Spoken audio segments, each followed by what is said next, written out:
السلام عليكم ورحمة الله وبركاته. إن الحمد لله نحمده ونستعينه ونستغفره ونعوذ بالله من شرور أنفسنا ومن سيئات أعمالنا. من يهده الله فلا مضل له ومن يضلل فلا هادي له.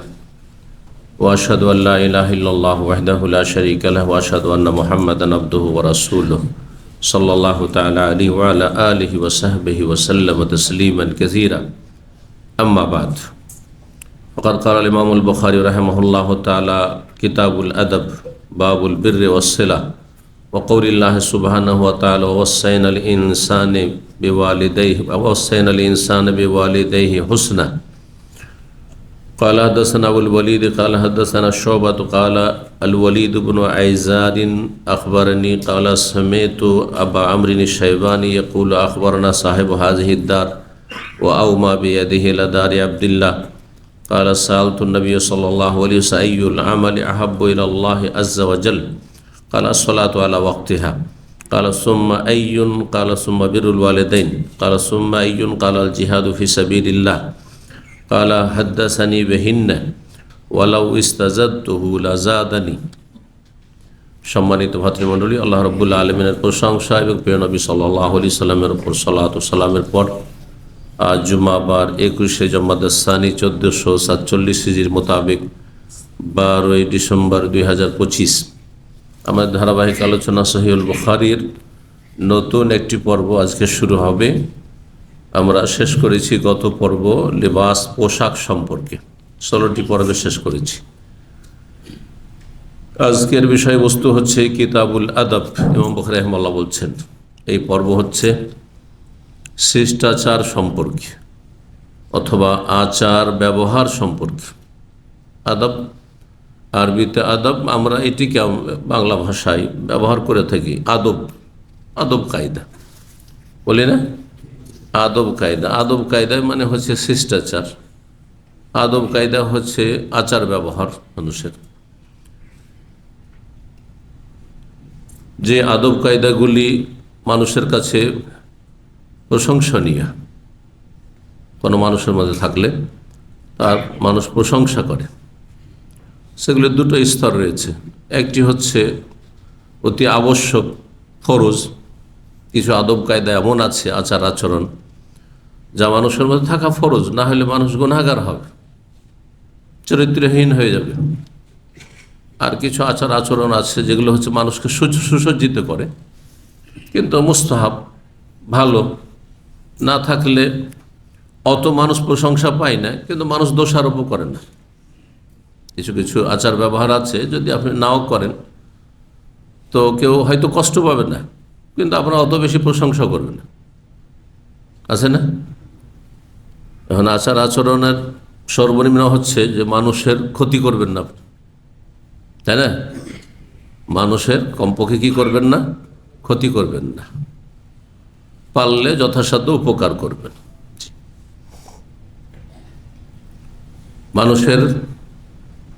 মানুষ আপনার অনিষ্ট থেকে, ক্ষয়ক্ষতি থেকে যেন নিরাপদ থাকে, আপনাকে দেখলে মানুষ যেন ভয় না পায়, এগুলো হচ্ছে ফরজ। আর মানুষ মানুষকে দেখে যদি ভয় পায়, হ্যাঁ, চোর ডাকাত খুনি, হ্যাঁ, যাদের ভাষা হচ্ছে অশ্লীল ভাষা, ঝগড়াটের লোক, এসব লোকের মধ্যে ফরজে গলত আছে, ফরজে ঘাটতি আছে।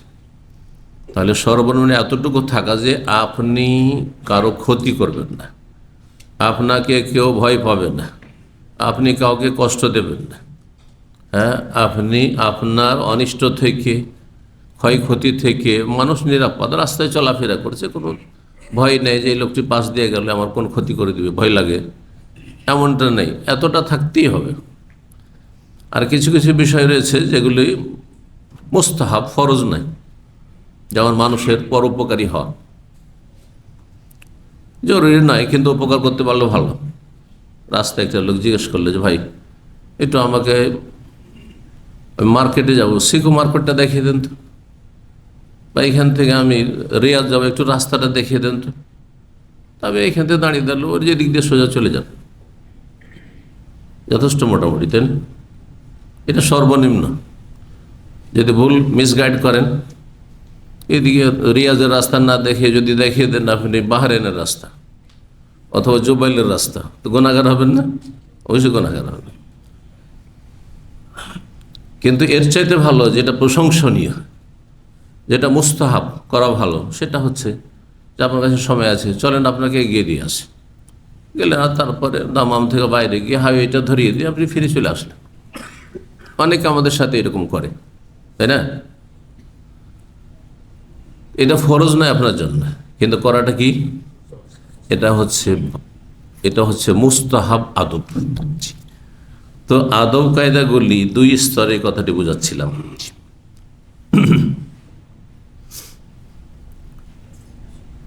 কিতাবুল আদব এ অধ্যায় হচ্ছে কি সম্পর্কে? শিষ্টাচার সম্পর্কে, বাংলায় বলেন, অথবা আচার ব্যবহার সম্পর্কে। এই আদব সম্পর্কে আলোচনা করতে গিয়ে, এর সংজ্ঞা করতে গিয়ে ভাষ্যকারগণ বিভিন্ন মত পোষণ করেছেন। যে কথাগুলি বললাম বাংলা ভাষায় এগুলির কাছাকাছি, সার কথা আমি আপনার সামনে পেশ করলাম। যতগুলি সহিহ বুখারী ভাষ্য রয়েছে তাতে এই বিষয়গুলি উল্লেখ করা হয়েছে। তার মধ্যে একটি মত হচ্ছে আদব হচ্ছে হুয়াল ওকুফ মাল মুস্তাহসানাত, যেগুলি পছন্দনীয় কাজ, পছন্দনীয় প্রশংসনীয় আচার আচরণ, কথা, কাজ, সেগুলিতে নিজেকে সীমাবদ্ধ রাখা। আপনি পছন্দনীয় কাজ করবেন, অপছন্দনীয় কিছু করবেন না। তাহলে ফরজ এবং মুস্তাহাব দুটোকেই সামিল এই ব্যাখ্যাটি। এটি হচ্ছে উত্তম আচার আচরণ, আল ইত্তেসা বিমাকারিমিল আখলাক। কেউ ব্যাখ্যা করেছেন যে কোনো ভালো চরিত্রের অধিকারী হওয়া, চরিত্রবান হবেন আপনি। মানুষের চরিত্র ফুটে ওঠে ভালো চরিত্র কথার মাধ্যমে আর কাজের মাধ্যমে, চলাফেরার মাধ্যমে। কথাগুলি কাছাকাছি। কেউ বলেছেন যে আদব হচ্ছে ইস্তেমাল মা ইউহমাদু কওলান ও ফেলান, যেই কথা কাজগুলি মানুষের কাছে প্রশংসনীয় সেগুলি আপনি ব্যবহার করবেন বা সেগুলি আপনি প্রয়োগ করবেন। সেই কথাগুলি বলবেন, সেই কাজগুলি বলবেন, যেই কাজগুলি, কথাগুলি মানুষের কাছে কি প্রশংসনীয়। আপনার কিসে প্রশংসা হবে সমাজে? চিন্তা করেন। অনেক দুনিয়াদারও আছে যারা চালাক চতুর, তার জীবনে দুনিয়ার টার্গেট আছে, আমাদের মতো দিনের টার্গেট তাদের নাই। কিন্তু কেউ বড় একজন নেতা হবে, সাধারণ একটা পরিবার থেকে গিয়ে দেশের বড় একটা নেতৃত্বে যেতে চায়, চেয়ারম্যান হতে চায়, এমপি হতে চায়, মিনিস্টার হতে চায়, রাষ্ট্রপতি প্রধানমন্ত্রী হতে চায়। এটার জন্য জনপ্রিয়তা লাগে, ভোট কালেকশন করার জন্য। তো কথা, কাজ দুনিয়ার গরজে করে, কিন্তু তার একটা গরজ আছে, মানুষের কাছে প্রশংসনীয়। যে ময়দানে তাকে এগিয়ে যেতে হয় সেই ময়দানে সে প্রশংসনীয়, জনকল্যাণমূলক কাজ করে, মানুষের বিপদ আপদে এসে দাঁড়ায়। বান বন্যার সময় এসে আপনাদের সাথে বান বন্যাতে আপনার নেমে যাচ্ছে এসে, হেঁটে আপনাদের সাথে মেহনত পরিশ্রম করছে, আপনার রিলিফ বিতরণ করছে, এই ধরনের কাজগুলি। তো এইরকমই কারো ব্যবসা বাণিজ্য করতে হবে, কারোর সাথে লেনদেন করতে হবে, আস্থা জন্মাইতে হবে, তখন ভালো আচরণ করে, কথা অমায়িক কথাবার্তা, অমায়িক আচরণ। জি, এক এক লোক এক এক গরজ নিয়েই করে, যেই গরজ নিয়ে যে কাজ করে সেটাই পাবে। ইন্নামাল আমালু বিন্নিয়াত। আপনি আমি যারা ধার্মিক লোক, তার আল্লাহ সন্তুষ্টির জন্য করি, যা করি মানুষের সাথে আল্লাহ সন্তুষ্টির জন্য। দুনিয়ার কোনো গরজ নেই, আমাদের গরজ রব্বুল আলামিনের কাছে। ইন্নামা নুতইমুকুম লিওয়াজহিল্লাহ। কাউকে খাবারও যদি দিই, একটা বোতল পানিও দিই, ভালো ভাষা দিই, ভালো আচরণ করি, তাহলে লিওয়াজহিল্লাহ, আল্লাহ সন্তুষ্টির জন্য। লা নুরিদু মিনকুম জাযাআ ওয়ালা শুকুরা। কাউকে দান করে আপনি প্রতিদানও চাইবেন না, ধার দিয়ে আপনি বদলাও চাইবেন না, যে আজকে দিলাম আগামীতে যেন পাওয়া যায় ওর কাছে, বা ডাকলে যেন ডাকে সাড়া দেয়। ওয়ালা শুকুরা, এমনকি শুক্রিয়া, জাযাকাল্লাহ খের বলবে, শুক্রিয়া আদায় করবে, ধন্যবাদ ভাই, এইটারও প্রয়োজন নেই। এই জন্য আপনার আল্লাহর সন্তুষ্টির একটি বাস্তব প্রমাণ হচ্ছে, যার বিপরীত অধিকাংশ আমাদের সমাজের লোকেরা করে। কাউকে দান খায়রাত গরিব দুঃখীকে করে বলে একটু দোয়া করবেন আমার জন্য, হয় না? এটা বাঙালি সমাজের আচরণ। ওলামারা বলছে এটাও আপনার জন্য পছন্দনীয় না। আপনি তাকে টাকা পয়সা দিয়ে উপকার করে তার কাছে আপনি একটা গরজ পেশ করলেন, কেন পেশ করবেন আপনি? আল্লাহ মিনকুম জাযান, কোনো বদলা চাই না, তো আপনি বদলা চাইলেন দোয়া। আমি দিচ্ছি টাকা, আপনি দেন দোয়া, কেন চাইবেন আপনি? ওর যদি ভালো লাগে তো দোয়া করবে, আর না দোয়া করলেও আল্লাহ দেওয়ার জন্য বসে আছে। আল্লাহ দেখছে যে আপনি কত সততার সাথে দিচ্ছেন। আপনি মানুষের কাছে গরজ না করি মানুষের রবের কাছে গরজ করবেন।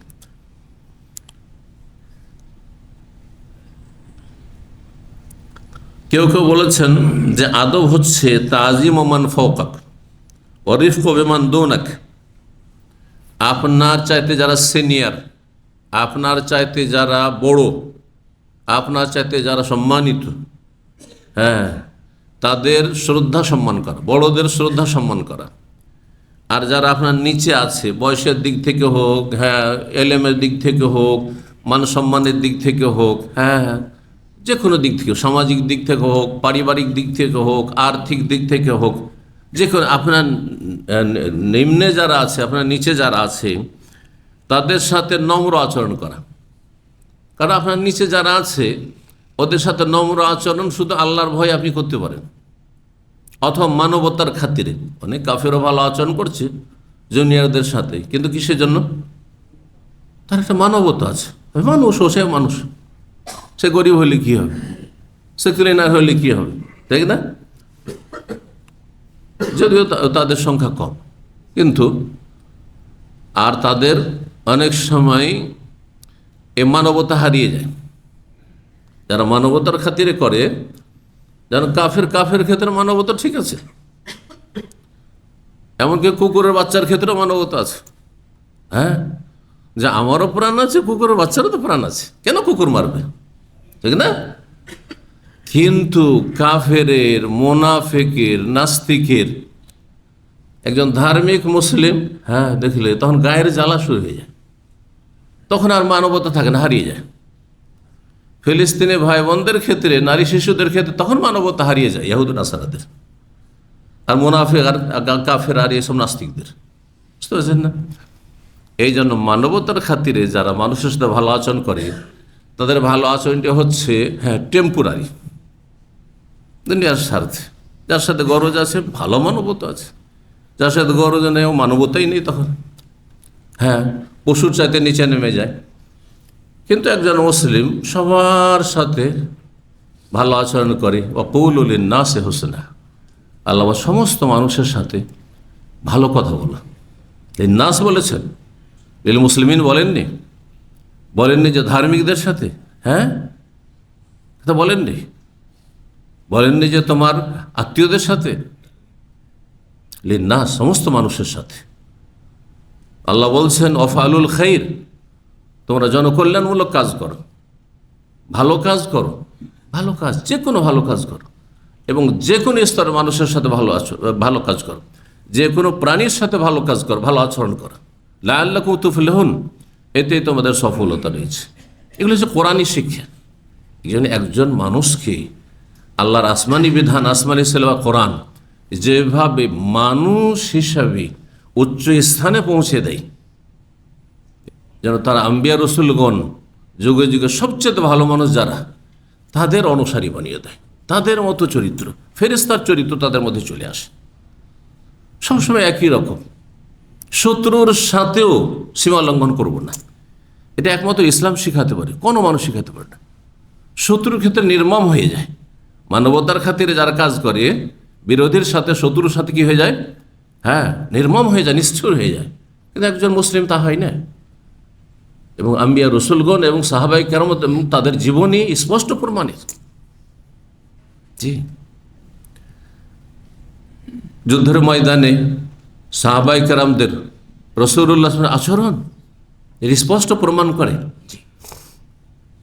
কারো অঙ্গহানি করা যাবে না, তাদের মধ্যে যারা অস্ত্র ধারণ করতে পারে না তাদেরকে হত্যা করা যাবে না, এই জন্য যারা ধর্ম নিয়েই শুধু তারা সাধু সন্ন্যাসী হয়ে আছে, সংসার ত্যাগী হয়ে আছে, যারা জীবন অস্ত্র ধরে না অথবা বৃদ্ধ হয়ে গেছে, নারী শিশু, তাদেরকে হত্যা করা নিষেধ ইসলামে।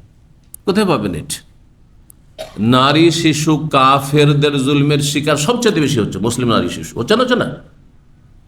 যে কোনো জায়গায় মুসলিমকে খুন করা হচ্ছে, সবচেয়ে বেশি খুন হচ্ছে নারী আর শিশু।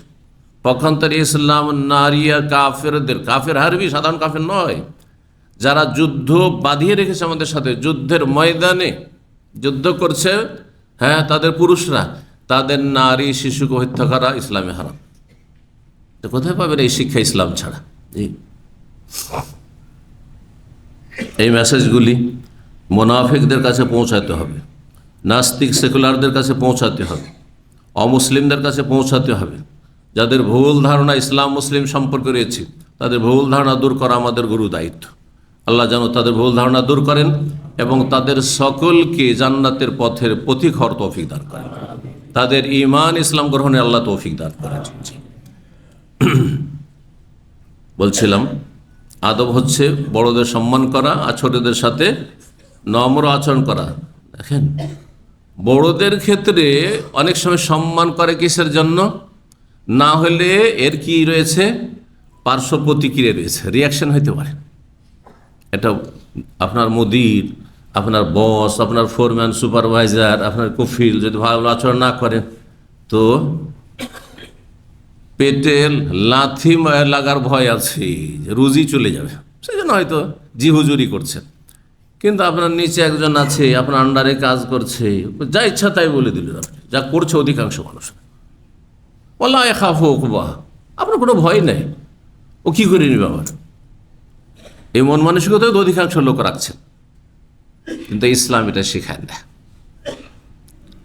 আপনার রিয়াকশনের ভয় থাক আর না থাক, প্রতিক্রিয়ার ভয় থাক, ক্ষয়ক্ষতির ভয় থাক আর না থাক, সমান আচরণ করবেন। বড়দের সাথে শ্রদ্ধা সম্মান আচরণ করবেন, আর ছোটদের সাথে আদর স্নেহ আর নম্র আচরণ করবেন। আল্লাহ বুঝার আমল করার তৌফিক দান করেন, আম্বিয়া রাসূলের চরিত্র আমাদেরকে গ্রহণ করার তৌফিক দান করেন।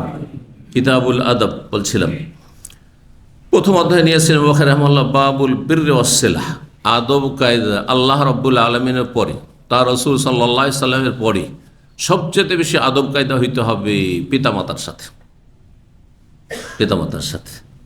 এই জন্য পিতামাতার বিষয়টি প্রথম এসেছে। কোরআনে আল্লাহ রাব্বুল আলামিন তার হকের পরে কার হক বর্ণনা করেছেন? পিতামাতার। এখানে যদি আপনাদের জিজ্ঞাসা করি যে আল্লাহর হকের পর আল্লাহ বলছেন, আল্লাহ তা'বুদু ইল্লা ইয়্যাহু ওয়া বিল ওয়ালিদাইনি ইহসানা ওয়াবুদুল্লাহ ওয়া লা তুশরিকু বিহি শাইআন ওয়া বিল ওয়ালিদাইনি ইহসানা। তাহলে আল্লাহর হকের পরে কার হক? পিতামাতার হক। তো রসুলের হক গেল কোথায়? রসুলের হক 3 নম্বরে চলে যাবে নাকি? তাহলে আল্লাহর হক, বাপ মায়ের হক, তার রসুলের হক নাকি? তাহলে কিভাবে বুঝাবেন? কোরআনে কি ঠিক বলা হয়নি? কে এটা বুঝাইতে পারবে? যে বুঝাইতে পারবে হাত তুলবে। না, ওইভাবে হয় না, আরবিতে বুঝালে হবে না, জনগণকে বুঝাইতে হবে। কে বুঝাইতে পারবে বিষয়টি?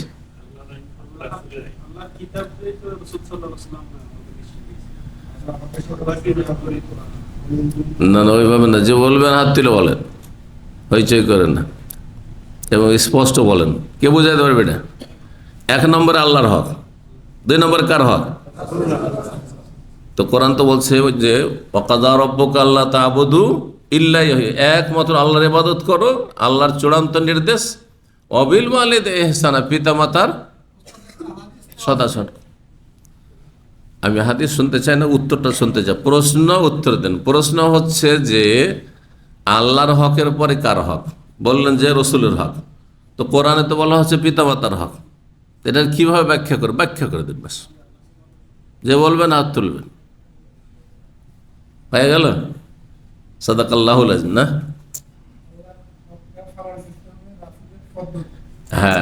কারণ আল্লাহর হক আদায় হবে না রসুলের হক ছাড়া। এক কথায় যাবো, আল্লাহর হক আদায় হবে না রাসূল সাল্লাল্লাহু আলাইহি ওয়াসাল্লামের হক ছাড়া। রাসূল সাল্লাল্লাহু আলাইহি ওয়াসাল্লামের হক আল্লাহর হকের মধ্যেই শামিল।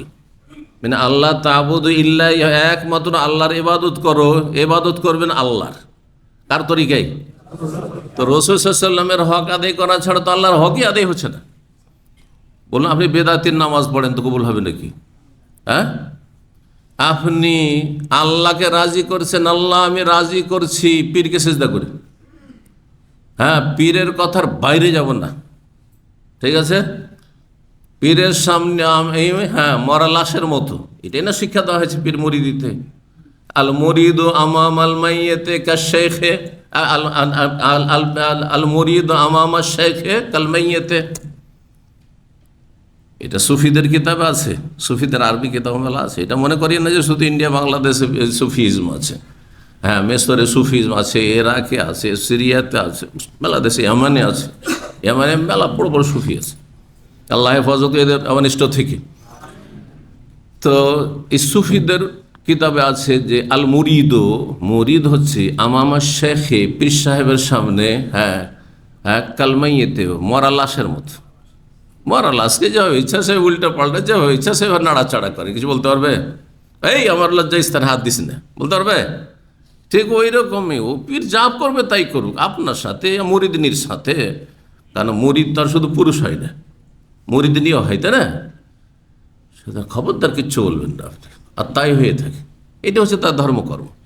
এই জন্য চরমনাইয়ের কিতাবে কি আছে, পীর সাহেব যদি বলে, পীরে কামেল যদি বলে যে তোমার জায়ের নামাজটা মদে ডুবিয়ে তারপরে নামাজ পড়ো, কোনো আপত্তি করবেন না।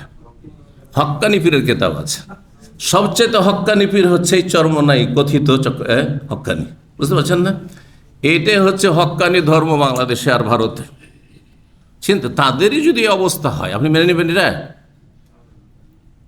উদ্দেশ্যটা কি? যে হারাম কথাও যদি, উদ্দেশ্য তো শুধু মদে ডুবানো নয়, উদ্দেশ্য হচ্ছে যদি হারাম, বাহ্যিক আপনাকে কথাটি হারাম লাগছে, হারাম কথা বলছে পীর সাহেব, তারপর আপনি কি করুন? সেটা চোখ বন্ধ করে পালন করুন। আর কারণ হিসাবে কি দর্শাচ্ছে? ওই গীতায় বলছে যে কারণ পীর মারফতির দৃষ্টিতে দেখে, আপনি তা দেখেন না, বুঝতে পারছেন না? আউযুবিল্লাহ, কুফরি কথা। সাহাবায়ে কেরামরা এরকম ধর্মকর্ম করতেন না? আয়াতের আলোকে, হাদিসের আলোকে আমল করতেন। আল্লাহ কি বলেছেন, রসুল কি বলেছেন, হ্যাঁ তারা ওগুলোকে আমল করতেন। তো আপনাকে আল্লাহ রসুলের কথা অনুযায়ী আমল করতে হবে, না কোনো একজন ব্যক্তি যার আপনি মুরিদ হয়েছেন তার তরিকে আমল করতে হবে? বলুন, আল্লাহ এবং রসুলের কথা অনুযায়ী আমল করতে হবে। আল্লাহ যেন বুঝার তৌফিক দান করেন। কি বলছিলাম? আল্লাহর পরে রসুলের হক, আর আল্লাহ কোরআনে আল্লাহর পরে কার হক বয়ান করেছেন? পিতা মাতার হক। এই জন্য যে আল্লাহর হক আদায় হবে না রসুল হক আদায় ছাড়া। এই জন্য কলেমাতে বাপ মায়ের কথা নেই, কলেমাতে কি আছে? আল্লাহর কথা আছে আর তার রসুলের কথা আছে। লা ইলাহা ইল্লাল্লাহ, আল্লাহ ছাড়া কোনো সত্য মাবুদ নেই, এর সাক্ষ্য দিচ্ছি। আশহাদু আল্লা ইলাহা ইল্লাল্লাহ ওয়া আশহাদু আন্না মুহাম্মাদান রাসূলুল্লাহ, আরও সাক্ষ্য প্রদান করেছে মুহাম্মদ সাল্লাল্লাহু আলাইহি ওয়াসাল্লাম আল্লাহর রসুল।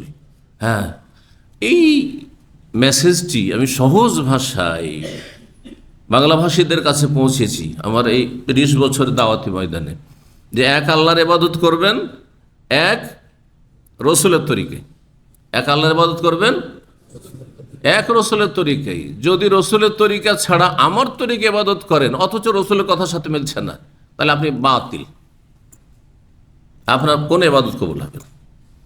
বুঝতে পারছেন না? তাহলে আমার কথাকে মিলিয়ে দেখতে হবে রাসূলুল্লাহ সাল্লাল্লাহু আলাইহি ওয়াসাল্লামের কথার সাথে মিলছে কি মিলছে না। কোথাও অমিল হয়ে গেলে নেওয়া যাবে না। তবে অল্প বিদ্যাতে আপনি অমিল মনে করবেন না, আপনি মিলিয়ে দেখার জন্য বিজ্ঞ হইতে হবে খানিকটা, বা বিজ্ঞ আলেমদের আরও 2-4 জন আলেম আছে, তাদেরকে জিজ্ঞাসা কথাটি কি ঠিক কিনা। কারণ মানুষ ভুলে রোধে নয়, আমাদের মতো মানুষ যারা নবী রসুল ছাড়া, তারা সকলের ভুল হইতে পারে, আর হয়েছে, কারো কম হয়েছে, কারো বেশি হয়েছে।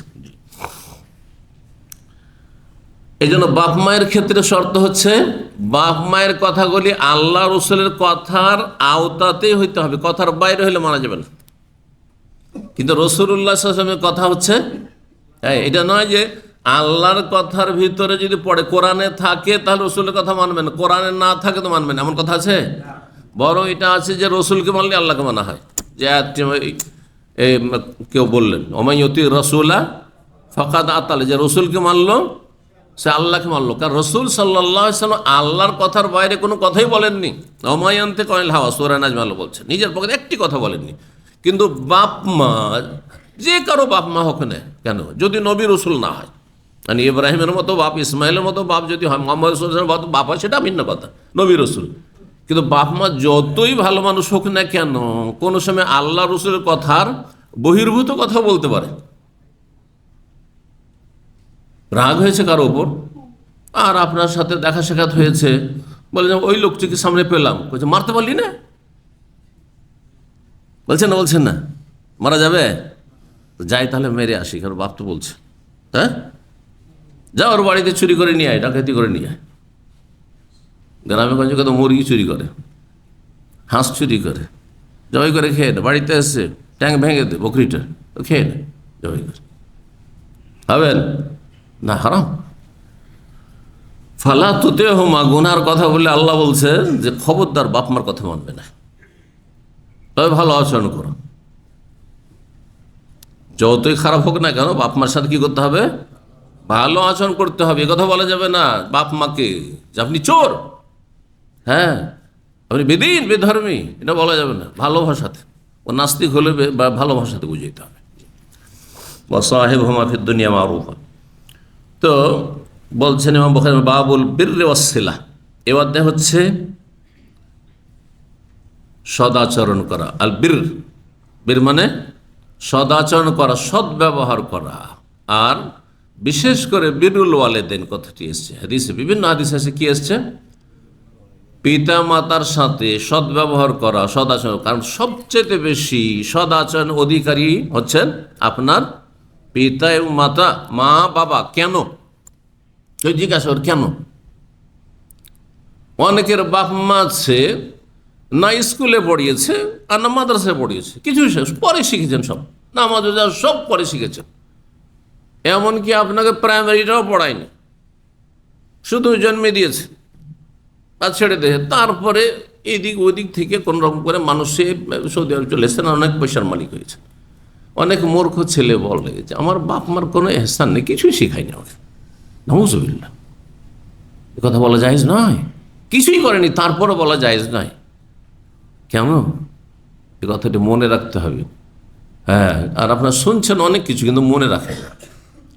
কলমারা বলেছেন আল্লাহ সৃষ্টি করেছেন, কিন্তু মাধ্যম হচ্ছে, হ্যাঁ মাধ্যম হচ্ছে কে? বাপ মা। কার মাধ্যমে? বাপ মায়ের মাধ্যমে। জি।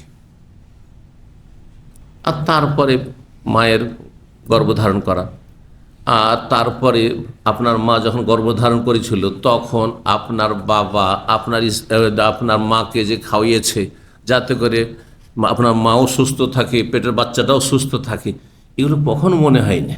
ধরেন কিছুই শিখাইনি আপনাকে, আপনি সই স্বাক্ষরও করতে পারেন, কিছুই করায়নি আপনার। আর সৌদি আরব এসেছেন পরে, শ্বশুরের পয়সা এসছে অথবা নিজে রোজগার করে এসছে, কোনো অবদান দেখছেন না। আপনি এই কথাটা চিন্তা করুন তো, যে 10টা মাস পেটে থেকেছেন, ওই সময়টাই যদি আপনার মা না খেয়ে থাকতো, আপনি বাঁচতেন? আপনার মাও বাঁচত না, আপনি বাঁচতেন না। আল্লাহ হচ্ছেন খালেক, আল্লাহ হচ্ছেন খালেক, সৃষ্টিকর্তা, সৃষ্টি করেছেন। কিন্তু বাপ মা আপনার দুনিয়াতে ওজুদে, অস্তিত্বে আসার মাধ্যম। দুনিয়া আমি ছিলাম না এক সময়, জন্মের তারিখের আগে না ছিলাম, নেগেটিভ পজিটিভ হয়েছেন, এর মাধ্যম হচ্ছেন কে? পিতা মাতা। সুতরাং সর্বনিম্ন কিছু যদি এহসান থাকে তবু ভুলবেন না। আপনার অজানা বহু এহসান আছে। আপনি কতটুকু জানেন যে আপনার বাপ মা আপনার জন্য কী করেছে? অনেকে বলছে আমার তো চোখেই পড়ে না যে আমার বাপ মা আমার জন্য কী করেছে। আস্তাগফিরুল্লাহ ওয়া আতুবু ইলাইহি। আপনার চোখে পড়তে হবে। বাপ মা, ছোট বাচ্চা যখন মুখ ফুটেছে, কথা বলতে শিখেছে, 50 বার করে জিজ্ঞাসা করছে আব্বু এটা কি, আম্মু এটা কি। কখনো বিরক্ত হয়নি, কখনো বাপ মা বিরক্ত হয়নি। কিন্তু বাপ মা যখন বৃদ্ধ হয়ে যায়, বুড়ো হওয়ার পরে কিছু মনে থাকে না, একবার স্মৃতিশক্তি হ্রাস পেয়ে যায়, আর তারপরে এই বার্ধক্যে ওই ছেলেকে যে এখন শিক্ষিত হয়েছে, হ্যাঁ শিয়ানা হয়েছে, পয়সাওয়ালা হয়েছে, বাবা এটা কি, ভালো করে দেখতে পাইনি, এটা কি? একবার বলল যে এটা কাক বা এটা বাবুই পাখি। আর বলছে বাবা এটা কি? তিনবার যদি বলে, তিনবার যদি বাপ বলে বলে, তাহলে কি বলবে? চোখ নেই, কিছু বুঝো না, কতবার বলতে হবে? এতক্ষণে বিরক্ত করো না, বুঝছো চুপ থাকো। করবে না? করবে। হ্যাঁ, অধিকাংশ ছেলেরই করবে, চিন্তা করো না ফ্রি। অথচ শতবার যদি জিজ্ঞাসা করে, ওতে আরো মজা পায় বাপ মা। ছোট বাচ্চা যখন 1 বছর 1.5 বছরে বাকশক্তি খুলেছে, যতবার বাচ্চা কথা বলছে, ওর খুশির শেষ নাই যে আমার বাচ্চা কথা বলতে পারছে। বারবার করে একটা কথা জিজ্ঞাসা করছে, ওর সাথে ওইটাই একটা খেলা, ওইটাই হচ্ছে ওর আদর। এই অনুভূতিটা আছে যাদের ছেলে মেয়ে হয়েছে আর কষ্ট করে প্রতিপালন করছেন, তাদের কিছুটা অনুভূতি আছে, কিছুটা অনুভূতি আছে। আর ইমানি শক্তি যদি থাকে তো আরো বেশি অনুভূতি থাকবে। আল্লাহ এই কথাগুলির জন্য বলছি যে অনেকেই বাপ মা সম্পর্কে একেবারেই গাফের উদাসীন, কিন্তু বাড়াবাড়ি ছাড়াছাড়ি বাদ দিয়ে বাঙালি সমাজের আর এক জাহিলিয়াত আছে যে যা কিছু আয় উপার্জন করবেন, দেশে হোক আর বিদেশে হোক, সব টাকা কাকে পাঠাবেন? বাপ মাকে পাঠাবেন। জমি জায়গা হবে, বাড়ি ঘর হবে কার নামে? ইনকাম আপনার বাপ মায়ের নামে হবে। আর তার হঠাৎ করে মারা গেলেন আর আপনার স্ত্রী ছেলে মেয়ে তখন রাস্তায় নেমে গেল, কারণ বঞ্চিত। আপনার টাকা দিয়ে কার নামে জমি জায়গা ধন সম্পদ হয়েছে? বাবার নামে হয়েছে। আর আপনার ভাইয়ের আছে, বোনের আছে, ওরা সব নিয়ে গেল, শরীয়তের বিধান ওটাই কাছের থাকতে, দূরের পাবে না। আপনার ছেলে মেয়েগুলো সব বঞ্চিত হয়ে গেল। মজলুম মিরাস, ইংরেজ আমলে মজলুম মিরাস, এটি কুফরি কথা শেখানো হয়েছে, সে রাখেন ভালো করে। মিরাস মানে পরিত্যক্ত ধন সম্পদ মৃত ব্যক্তির, আর মজলুম মানে যে জুলমের শিকার হয়েছে। মিরাসের ক্ষেত্রে আপনার ছেলে মেয়েরা, আপনি মারা গেলেন, মজলুম মিরাস মানে জুলমের শিকার হয়েছে। তাহলে জুলুম কে করেছে? আল্লাহ, যিনি মিরাসের আয়াত নাজেল করেছেন যে কাছের আত্মীয় থাকতে, নিকট আত্মীয় থাকতে দূরেরটা পাবে না। মানে যে আপনার বাবার নামে জমি জায়গা, মায়ের নামে জমি জায়গা হয়েছে, ওনার যেহেতু ছেলে মেয়ে আছে, সুতরাং নাতি পোতারা পাবে না, নাতিনরা পাবে না। এটাকে কি নাম দিল? এই কুফরি নাম। আমাদের দেশের এটা, এদের ভাষায়, কানুন গইদের ভাষায় এটা হচ্ছে রাষ্ট্রীয় যে মিরাস বন্টন আছে না, ওর ভাষা মজলুম মিরাস। মিরাসের ক্ষেত্রে মজলুম হয়ে গেছে, জুলমের শিকার। জালেমকে নউজুবিল্লাহ, আল্লাহ যেহেতু ভাগ করেছেন, আল্লাহ নাকি জালেম হয়ে গেছে। এগুলো বুঝে কয়জন লোক? না বুঝে কুফরি কথাবার্তা বলছে।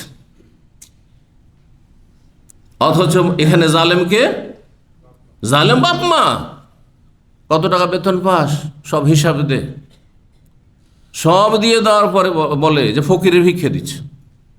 আল্লাহ এগুলো কথা শোনা? সব দিয়ে দেওয়ার পরে বিশ্বাসই হয় না যে অনেক টাকা ইনকাম করে, আর সব কিছু শ্বশুর বাড়ি পাঠিয়ে দেয়, সব লুকিয়ে রেখেছে, কত কি করে রেখেছে, আমাদেরকে হাতে তোলা ফকিরের ভিক্ষা দিচ্ছে। এগুলো জাহিলিয়াত, এগুলো বাপ মা, জালেম বাপ মা। ইসলাম হচ্ছে মধ্যম পন্থা। বাপ মায়ের হক নষ্ট করবেন না, আর ছেলে মেয়ের হক নষ্ট করবেন না। আপনার স্ত্রী ছেলে মেয়ের হক নষ্ট করে বাপ মায়ের না সব জমি জায়গায় দিয়ে দেবেন না। আল্লাহ বুঝার তৌফিক দান করেন। বাবুল বিররে ওয়াসসিলা, এই অধ্যায় হচ্ছে পিতামাতার সাথে সদাচরণ। ওয়াসসিলা মানে সিলাতুল আরহাম, সংক্ষেপে কথাটি রয়েছে। আল বিররু মানে বিররুল ওয়ালিদাইন, পিতামাতার সাথে সদ্ব্যবহার। আর ওয়াসসিলা মানে সিলাতুল আরহাম, জি, রক্তের সম্পর্ক যাদের সাথে রয়েছে, রক্তের সম্পর্ক যাদের সাথে রয়েছে, তাদের সাথে সম্পর্কের বন্ধনকে অটুট রাখা। সেলা মানে রিলেশন, সম্পর্ক গাঢ় রাখা, মজবুত রাখা, সম্পর্কে অবনতি না আসে, সম্পর্ক দুর্বল না হয়ে যায়। এগুলি হচ্ছে জান্নাতে যাওয়ার কারণ, জান্নাতে যাওয়ার মাধ্যম। সিলাতুল আরহাম, আত্মীয়দের সাথে সুসম্পর্কের বন্ধন মজবুত রাখা জান্নাতে যাওয়ার উপায়। ওয়াসিলুল আরহাম তাদখুলুল জান্নাতা বিসসালাম। আর দুনিয়াতে আয়ু বৃদ্ধির মাধ্যম, রিজিক বৃদ্ধির মাধ্যম, হাদিসগুলি আসবে। ওয়াকাউলিল্লাহ সুবহানাহু ওয়া তাআলা, মহান আল্লাহ সুবহানাহু ওয়া তাআলার বাণীর তাফসীর সম্পর্কে সূরা আনকাবুতের আয়াত নম্বর 8 আল্লাহ ইরশাদ করছেন, ওয়াসাইনাল ইনসানা বিওয়ালিদাইহি হুসনা। এখানে সূরা আনকাবুতে হুসনা রয়েছে। ওয়াসাইনাল ইনসান, আল্লাহ বলছেন আমি নির্দেশ দিয়েছি। আওসা মানে ওসিয়ত করা, আর ওয়াসা মানে শক্তভাবে ওসিয়ত করা, মানে নির্দেশ দেওয়া। আল্লাহর ক্ষেত্রে এর ভাব অর্থ হচ্ছে কি? নির্দেশ দেওয়া। ওয়াসাইনাল ইনসান, মানব জাতিকে আমি নির্দেশ দিয়েছি। তাহলে আল্লাহর হুকুম এটি শুধু মুসলিমদের জন্য নয়, কোরআনের হুকুম হচ্ছে সারা বিশ্বের সমস্ত মানুষের জন্য। কারণ প্রত্যেক মানুষ জন্মেছে বাপ মায়ের মাধ্যমে, সুতরাং বাপ মায়ের সাথে ভালো আচরণ করতে হবে। আর এটা হচ্ছে মানুষের সুস্থ প্রকৃতি। এই জন্য যারা সুস্থ প্রকৃতিতে আছে, প্রকৃতি বিকৃত হয়নি, অমুসলিম হইলেও বাপ মায়ের সাথে সদাচরণ করে। অনেক হিন্দু ঘরেও, অনেক ইহুদি খ্রিস্টান ধরে বাপ মায়ের সাথে ভালো আচরণ করে না। অনেক মুসলিমের চাইতে অনেক এমন আছে হিন্দু সমাজে যারা বাপ মায়ের শ্রদ্ধা সম্মান, তারপরে বাপ মায়ের দেখাশোনা অনেক পাপিষ্ট মুসলিমের চাইতে ভালো করে। যদিও মুসলিমদের মধ্যে আলহামদুলিল্লাহ তুলনা করলে অবশ্যই সংখ্যা বেশি হবে, এতে কোনো সন্দেহ নেই। কারণ একজন মুসলিম যখন বাপ মায়ের সাথে ভালো আচরণ করে, তখন তার মুখ্য উদ্দেশ্য আল্লাহকে রাজি করা থাকে, জান্নাত পাওয়া থাকে, আর তারপর বাপ মায়ের হক আদায় করা থাকে। কিন্তু একজন যখন অমুসলিম হিন্দু বাপ মায়ের সাথে সদাচরণ করে, তার না আল্লাহ সন্তুষ্টি থাকে, না জান্নাত পাওয়ার আশা থাকে, না জাহান্নামের আযাব থেকে মুক্তি পাওয়া থাকে, বরং কি থাকে? মানবতা থাকে। হ্যাঁ, আমি মানুষ, আমাকে বাপ মা কষ্ট করে মানুষ করেছে, সেজন্য আমার তো একটা করণীয় আছে, তাই না? জি, বাস এতটুকু। ওটা তো আমাদের এমনি আছে, আর অতিরিক্ত কতটা বললাম। সেই জন্য একজন মুসলিম যেইভাবে সদাচরণ করতে পারে, সত্যিকার মুসলিম যদি হয়, এসব নামকে অস্তে যেসব মুসলিম তাদের কথা বলছি না, কারণ এরা কোনো মূল্য রাখে না। মুসলিম সমাজে যেসব মুসলিম নামে শুধু মুসলিম, এরা আমাদের জন্য কোনো উপকারী নয়, কোনো কাজে আসবে না এরা। আল্লাহ এদের সংশোধন করার তৌফিক দান করুন। আল্লাহুম্মা হাদিল মুসলিমিন। বলছিলাম মহান আল্লাহ সুবহানাহু ওয়া তাআলা বলছেন, ওয়াসাইনাল ইনসানা, মানব জাতিকে আমি নির্দেশ দিয়েছি, বিওয়ালিদাইহি হুসনা, যে মানুষ যেন পিতামাতার সাথে, তার পিতামাতার সাথে কি করে? হুসনা, সদাচরণ করে। অন্য আয়াতে কি রয়েছে? ওয়াসাইনাল ইনসান বিওয়ালিদাইহি, কে বলতে পারে? হাফেজেরা বলুক, কয় জায়গায় এরকম আয়াত আছে? প্রথম কথা হাফেজদের জিজ্ঞেস করছি, কে কে হাফেজ আছে দেখি, একটু হাত উঠান থেকে নেয়। হ্যাঁ, মাশাআল্লাহ। কয় জায়গায় আছে কোরআন আয়াত, এই আয়াত? ওয়াসাইনাল ইনসানা দিয়ে না, আমি বলছি কয় জায়গায় আছে? হ্যাঁ, কয় জায়গায় আছে? কি বললো? মাশাআল্লাহ। বিনা হাফেজে বলছে। বিনা হাফেজে কিন্তু নিয়মিত আমার ক্লাসের ছাত্র, সোমবার আসে, মঙ্গলবার আসে, বুধবার আসে, বৃহস্পতিবার আসে, জুমাতে আসে। এটা হচ্ছে এর ফায়দা। ইসলামিক সেন্টার যে ইউনিভার্সিটির মতো শেখানো হয়, এটা বাস্তব প্রমাণ। অথচ দাড়ি সাদা হয়েছে, মাশাআল্লাহ তাবারাক। বুঝছেন, দেখছেন না? 3 জায়গায় আছে। ওয়াসাইনাল ইনসানা বিওয়ালিদাইহি। এখন হাফেজরা বলতে পারবেন না কি কি ভাষায় আছে, হয়তো মুখস্থ আছে 3টি আয়াত। আপনার মুখস্থ আছে 3 আয়াত নেই? হ্যাঁ, যে বলবে 3টি আয়াত, 3 জায়গায় ওয়াসাইনা দিয়ে আছে। এহসান এক জায়গায় আছে। হ্যাঁ, মাশাআল্লাহ। ওয়াহনান আলা ওয়াহান। হ্যাঁ, হোসনা, এইটা হোসনা। জি, এই 3 জায়গা হোসনা এই সূরা আনকাবুতে। ওয়াসাইনাল ইনসানা বিওয়ালিদাইহি ইহসানা সূরা আহকাফে। হ্যাঁ, ওয়াদাতহু উম্মুহু কুরহা। হ্যাঁ, ওয়াসাইনাল ইনসানা বিওয়ালিদাইহি ইহসানা হামালাতহু উম্মুহু কুরহা ওয়া ওয়াদাতহু কুরহা ওয়া হামলুহু ওয়া ফিসালুহু 30 শাহরা। আর যেটিতে রয়েছে ওয়াসাইনাল ইনসানা বিওয়ালিদাইহি, হুসনাও নেই, ইহসানা নেই। হ্যাঁ, হামালাতহু উম্মুহু ওয়াহানান আলা ওয়াহান। কোন সূরায় রয়েছে? সূরা লোকমানে। মাশাআল্লাহ। তাহলে 3টি আয়াতের কিছু শব্দের পার্থক্য, কিন্তু ভাব অর্থ একই। আর কোনোটাতে একটু বিস্তারিত, যেমন সূরা আহকাফে বিস্তারিত রয়েছে, আর অন্য অন্য আয়াতগুলিতে একটু সংক্ষেপ রয়েছে। সূরা আহকাফে এমনকি রব্বি আউজিনি আন আশকুরা নি'মাতাকাল্লাতী আন'আমতা আলাইহি ওয়া আলা ওয়ালিদাইয়া ওয়া আন আ'মালা সালিহান তারদাহ।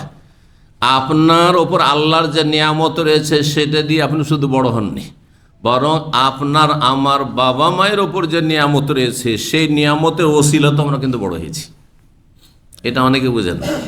মানে আমি খুব ব্রেনি ছিলাম। হ্যাঁ, আমাদের মতো যারা লেখাপড়া করে একটু এগিয়েছে তারা অনেকে মনে করে যে আমি খুব মেধাশক্তির অধিকারী, খুব ব্রেনি ছিলাম, আর তারপর লেখাপড়াতে অনেক মেহনত করেছি জীবনে, আর তারপরে কম্পিটিশনে আমি এগিয়ে যাওয়ার চেষ্টা করেছি, আর তারপরে আমি এই ভালো রেজাল্ট করেছি।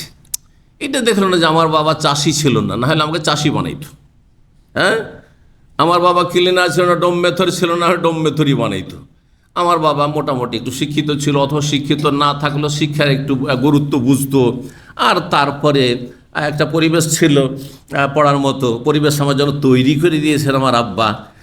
আর যদি বাড়িতে না পড়াতে পেরেছে আমাকে বাইরে দিয়েছে, মাদ্রাসায় দিয়েছে, অথবা স্কুলে দিয়েছে, কোথাও দিয়ে হস্টেলে দিয়েছে, তারপরে এভাবে আমি একটা রাস্তা পেয়েছি। এগুলো কথা মানুষ ভুলে যায় না। আমার বড় হওয়ার পেছনে শুধু আমার ব্রেন বুদ্ধি যথেষ্ট নয়, আর আমার মেহনত পরিশ্রম যথেষ্ট নয়, আমার ভালো রেজাল্ট করা যথেষ্ট নয়, বরং তার আগে বাপ মায়ের ওপর যে আল্লাহর নিয়ামত ছিল, এই জন্য আল্লাহ স্মরণ করাচ্ছেন, এই দোয়া শিখিয়ে দিচ্ছেন, রব্বে আউজিনি আন আশকুরা নি'মাতাকাল্লাতী আন'আমতা আলাইয়া ওয়া আলা ওয়ালিদাইয়া।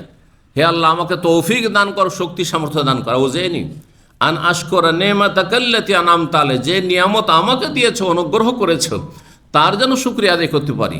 ওয়া আলা ওয়ালিদাইয়া, আমার পিতা মাতার ওপর যে নিয়ামত ছিল সেই নিয়ামতের ওসিলাতে আমি এগিয়ে যেতে পেরেছি। হ্যাঁ, তারও যেন শুকরিয়া, বাপ মায়ের ওপর নিয়ামত ছিল, তার শুকরিয়া আপনি আদায় করা আল্লাহ শিখাচ্ছেন। চিন্তা করুন আপনি। জি,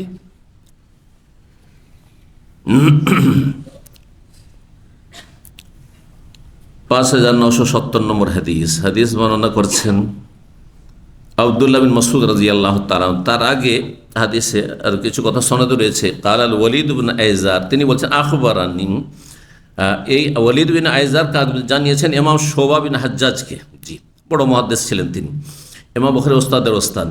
তিনি বলছেন আখবারানি, আমাকে জানিয়েছেন ওয়ালিদ বিন আইজার। আর তারপর ওয়ালিদ বিন আইজার বলছেন সামি'তু আবু আমর শাইবানি, আমি আবু আমর শাইবানি রাহিমাহুল্লাহ তাবেঈ থেকে শুনেছি। তিনি বলেন আখবার সাহেব হাজিহিদ দার, এই বাড়িওয়ালা আমাকে হাদিস বর্ণনা করেছেন, এই বাড়ির মালিক আমাকে হাদিস মনে করেছেন। এই বাড়ির মালিক এখানে বসে কেমন করে বুঝবো? তাহলে তিনি বুঝিয়ে দিয়েছেন যখন তার বাড়ির সামনে ছিলেন, আর বলে এই বাড়ির মালিক আমাকে বলেছেন। বুঝতে পারা যাবে না?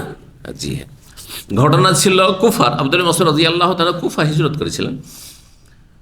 তো আব্দুল্লাহ বিন মাসউদ রাদিয়াল্লাহু তাআলা বাড়ির দিকে ইঙ্গিত করলেন, ওয়া আউমা বিয়াদিহি ইলা দারি আব্দুল্লাহ, ইশারা করলেন নিজ হাত দ্বারা আব্দুল্লাহর বাড়ির দিকে। আর হাদিসে শুধু আব্দুল্লাহ যদি থাকে তাহলে কোন আব্দুল্লাহ উদ্দেশ্য হয়? আব্দুল্লাহ বিন মাসউদ। কারণ সাহাবায়ে কেরামের মধ্যে অনেক আব্দুল্লাহ ছিলেন। আব্দুল্লাহর বাবা হচ্ছেন আবাদুল্লাহ, অনেক আবাদুল্লাহ ছিলেন। আব্দুল্লাহ বিন আব্বাস, আব্দুল্লাহ বিন ওমর, আব্দুল্লাহ বিন আমর, আব্দুল্লাহ বিন মাসউদ। হ্যাঁ, এছাড়াও এরা হচ্ছে প্রসিদ্ধ। এছাড়াও অনেক আব্দুল্লাহ ছিলেন, আব্দুল্লাহ বিন ওবাই। হ্যাঁ, আব্দুল্লাহ ছিলেন মুহাজির আনসারদের মধ্যে। আব্দুল মাসউদ বলেন সাআলতুন নবী, আমি নবী সাল্লাল্লাহু আলাইহি ওয়াসাল্লাম জিজ্ঞেস করলাম একবার, আইয়ুল আমালি আহাব্বু ইলাল্লাহি আযজা ওয়া জাল, কোন আমল আল্লাহর কাছে সবচেয়ে প্রিয়? কোন আমল আল্লাহর কাছে সবচেয়ে প্রিয়? তখন কি বলেছিলেন? আস-সালাতু আলা ওয়াক্তিহা। শুধু নামাজ বলেননি, শুধু সালাত বলেননি, সালাত হ্যাঁ আউয়াল ওয়াক্তে পড়া, আলা ওয়াক্তিহা মানে প্রথম ওয়াক্তে।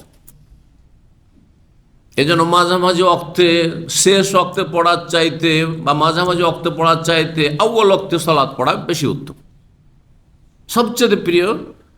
হ্যাঁ, আমল আল্লাহর কাছে সালাত, আর সালাত তাও প্রথম অক্তে পড়া। জি, আস-সালাতু আলা ওয়াক্তিহা। একমাত্র ব্যতিক্রম হচ্ছে কোন সালাত যেটা বিলম্বে পড়া উত্তম, কিন্তু জামাত সহকারে। কে বলতে পারেন?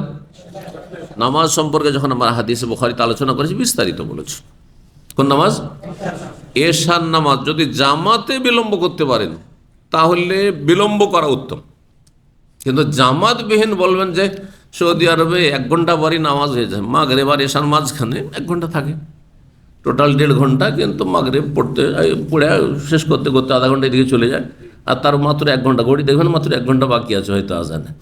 আর তারপরে এশা হয়ে গেল। তো এত তাড়াতাড়ি 7টা পৌনে 7টাতে, আজকাল পৌনে 7টাতেই যাচ্ছে, এশা শেষ হয়ে যাচ্ছে। না, আমি 9টা 10টাতে পড়বো। হ্যাঁ, যত বিলম্ব করো তত বেশি নাকি হবে। আর তারপরে সেলফ স্টাডি করা শুরু করেন, নিজে হাদিস পড়ে যদি আমল করা শুরু করেন, বুঝলেন না, সবগুলি হাদিসকে সামনে রেখে সমন্বয় করলেন না, এদিকে জামাতের ওয়াজিব ফরজ ছেড়ে দিয়ে একে একে আপনি এশা পড়ছেন রাত 10টা, বলছেন আমি খুব নেকির কাজ করলাম, হবে না।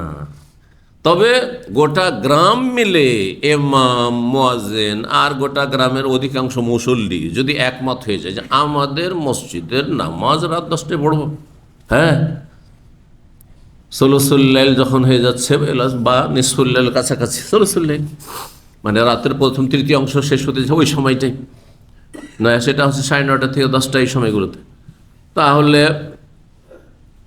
একমত হতে পারলে ভালো। কিন্তু একমত কোথায় হওয়া যাবে? হ্যাঁ, যেখানে সরকার মসজিদগুলি নিজের আন্ডারে রাখে না, নিজ স্বাধীন। হ্যাঁ, মসজিদ কার? হ্যাঁ, আয়ত্তে। যেমন আমাদের দেশে মসজিদ কি সরকার আন্ডারে আছে? হ্যাঁ, যদি কিছু রাষ্ট্রীয় মসজিদ থাকে, রাজকীয় মসজিদ, সেটা ভিন্ন বিষয়। হ্যাঁ, কিন্তু এমনি মসজিদ সব, হ্যাঁ, মোতাবল্লি এবং মসজিদ মহল্লা যারা লোক দায়িত্বশীল মসজিদ কমিটি, তাদের দায়িত্ব, তারা কি করবে না করবে তাদের ব্যাপার, তাই না? কিন্তু সৌদি আরবে ওটা চলবে? সৌদি আরবে যেহেতু ইসলামিক আওকাফ আছে আর একটা মন্ত্রণালয় আছে, সুতরাং এটা সরকার যখন দায়িত্ব নিয়ে আছে, সরকার যেভাবে আদেশ করবে সে ওয়াউলিল আমরে মিনকুম, তখন আপনাকে সেভাবে পালন করতে হবে। বোঝা গেছে না? জি, নাহলে বিশৃঙ্খলা সৃষ্টি হবে, জায়েজ হবে না তখন। তো আউয়াল ওয়াক্তে সালাত পড়া, জোহরের আজান দাম্মামে কখন হচ্ছে? এখন এই সময়টায় 11:34 আজকে ছিল, 11:34-35, 11:34-35 থেকে 12টার মধ্যে নামাজ পড়ে, এটা হচ্ছে সবচেয়ে উত্তম আমল, সবচেয়ে উত্তম হলো। কেউ যদি 12টা থেকে 1টার মধ্যে পড়ে, হ্যাঁ, তাহলে এর চাইতে অনুত্তম হইল। আর 1টার পরে 1টা থেকে 1:30, 2টা, 2:30 পর্যন্ত যদি কেউ পড়ে, জোহর টাইম আছে কিন্তু, যতক্ষণ আসর আজান হয়নি, আসর আজান আজকে হবে 2:30, হ্যাঁ, 2:30, তো ততক্ষণ পর্যন্ত জোহরের টাইম আছে, কিন্তু অনুত্তম আমল করলেন আপনি। হ্যাঁ, অনুত্তম আমল করলেন আপনি, বিনা কারণে এরকম বিলম্ব করা। আর জামাত ছাড়া তো মোটেই জায়েজ নাই। জি, মহিলাদের ক্ষেত্রে, হ্যাঁ, মহিলাদের কর্মব্যস্ততা থাকে, তারপর তাদের জামাতও নেই। মহিলাদের ক্ষেত্রে এই উদাহরণ দিলে বেশি স্পষ্ট হবে, কারণ আমরা তো জামাতের সাথে আমরা জড়িত, তাই না? কিন্তু মহিলা, হ্যাঁ, মহিলার জন্য কোনটা উত্তম? 11:30 থেকে 12টায় পড়ে না উত্তম। কর্মব্যস্ততা থাকলেও চেষ্টা করে আউয়াল ওয়াক্তে পড়া উত্তম। কিন্তু কেউ কোনো মহিলা কাজ কাম সেরে গোসল টোসল করে ফ্রেশ হয়ে সব রান্নাবান্না করে আর তারপরে 2টো থেকে 2:30টায় যদি নামাজ পড়ে, গুনাহগার বলা যাবে না, কিন্তু অনুত্তম আমল করলে, হ্যাঁ, নেকি কমে যাবে। অনুত্তম মানে কি? নেকি কমবে, কিন্তু গুনাহগার হবে না। জি, কাল সুম্মাইয়ুন, তারপরে কোন আমল? তাহলে বলেন সুম্মা বিরুল ওয়াল, তারপরে পিতা মাতার সাথে সদাচরণ। কত গুরুত্বপূর্ণ! সালাতের পরে এখানে বাপ মায়ের সাথে সদ্ব্যবহার, সদাচরণকে উল্লেখ করা হয়েছে। কাল সুম্মাইয়ুন, তারপরে কোন আমল বেশি উত্তম বা বেশি প্রিয় আল্লাহর কাছে? কাল আল জিহাদ ফি সাবিলিল্লাহ, আল্লাহ রাস্তার জিহাদ। কিন্তু আল্লাহ রাস্তার জিহাদের জন্য কিছু শর্ত রয়েছে, সেসব শর্ত পুরা থাকলে তখন কখনো ফার্জে আইন হয়ে যাবে, কখনো ফার্জে কেফায়া থাকবে, আর কখনো আপনার জন্য জায়েজ থাকবে, কখনো নাজায়েজ থাকবে। অবাক হয়ে যাবেন না? জিহাদ কখনো কখনো নাজায়েজ হতে পারে না, পারে না? আপনি বাবার একটাই ছেলে, হ্যাঁ, বাপ মা দুজনে বৃদ্ধ হয়ে গেছে, তাদের দেখাশোনার জন্য আপনার ছাড়া কেউ নেই। এখন যেমন আমার নাম জিহাদ ফরজ হয়েছে, সরকারও বলছে জিহাদ করতে হবে, হ্যাঁ, হুকুম পেয়ে গেছি, তো একটা শর্ত পুরা হয়ে গেল, আর বিজয়ের সম্ভাবনা আছে, হ্যাঁ। সুতরাং আর কাফেরা চারিদিক থেকে আক্রমণ করেছে, ধর ফার্জে আইন অথবা ফার্জে কেফায়ের অবস্থা আছে, এই অবস্থায়, হ্যাঁ, কি চলে গেলেন আপনি জিহাদ, আর সেখানে আপনি কাফের হাতে মারা গেলেন আপনি। জি, শহীদ তো আল্লাহ ভালো যায়, এই জন্য শহীদ বললাম না, কারণ শহীদ আল্লাহ জানছেন শহীদ হলেন না হলেন, ঠিক না? এই জন্য শহীদ শব্দটি এভাবে ব্যবহার করা ঠিক নয়, এই জন্য সতর্কতা অবলম্বন করলাম। আশা করা যায় যে শহীদ, তাই না?